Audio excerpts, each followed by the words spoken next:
I'm Haley Taylor, and you're listening to the Rough Draft Diaries. This week on the Rough Draft Diaries, you'll meet Michael Malone, the executive director of Josina Lott, a residential and community service home to 33 adults living with developmental disabilities.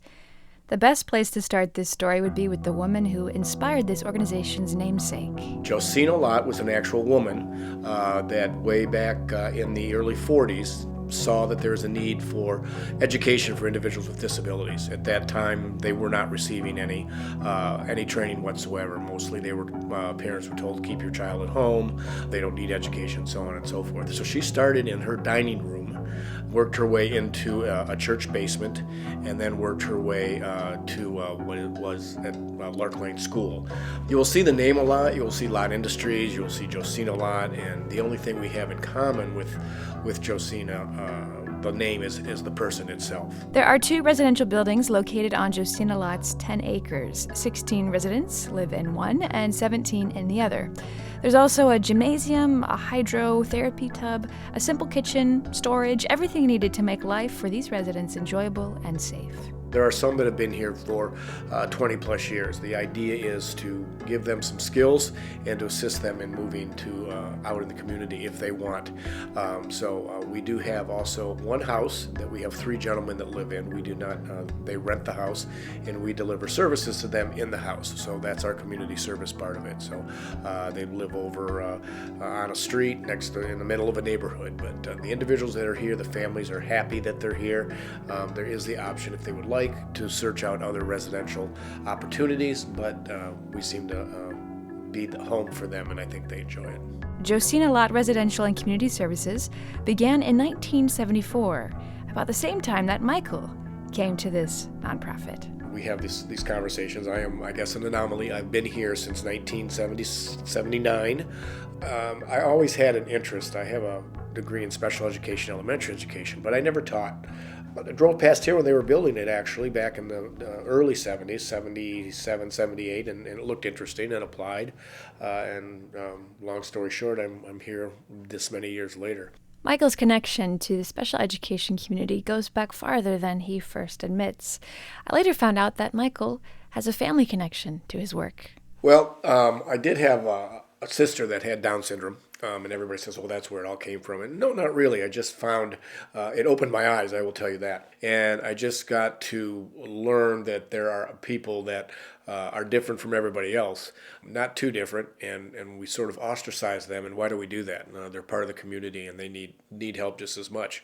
So I got into it like that. As I said, I was going to be a teacher, but then that wasn't my career. But I found residential. It's been from day one till now, and it's changed greatly over that many years. But I can look back and see that people really succeeded in what they wanted to do. Michael feels his work at Josina Lott is successful when the residents feel successful. And that success can look different for each individual. Some residents hold part-time jobs, doing light janitorial work or yard work. Others learn to improve their communication, whether verbal or nonverbal. For Michael, Josina Lott is not just a place where individuals with disabilities live, but a place for them to grow, possibly graduate. And it all starts with assessing their situation. For each different person, it depends upon their acuity level and whether they're mild or moderate, what they can do, self-help skills, whether they need hand-over-hand assistance, or whether a direction of go take a bath, they're able to do that, or let's go take a bath, money management, all the things you would need to do that you learned when you moved out and you went to live on your own. Kitchen skills, we have an occupational therapist, a speech therapist, so those are areas that they need help in. So it's A to Z, anything that they need, we are able to provide for them. With each new task completed, whether it's picking up a paycheck at the end of the week or learning a new kitchen skill, each resident can feel a sense of independence and gain self-esteem. And most importantly, as Michael stated, to be able to share that growth with the community surrounding them. We stress a great deal that we get a lot from the community, and which is nice, and we greatly appreciate that. But I also have a philosophy that we need to give back, not only as my directors and staff, but also as the individuals. So they volunteer themselves. They go to Seagate Food Bank and pack boxes. They deliver mobile meals. They go to the day program for individuals with Alzheimer's Seniors and spend some time there. So we all give back, and we really like to do that. So biggest thing that we focus on is we're part of the community. We're not just this place over on Holland, Sylvania. No, we're part of the community, and we'll be out there.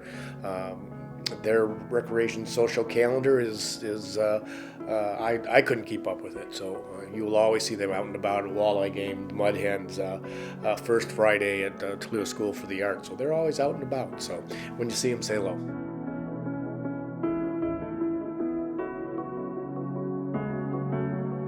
That just about wraps up this episode of the Rough Draft Diaries, but first let's hear Michael Malone's nominations for the next episode.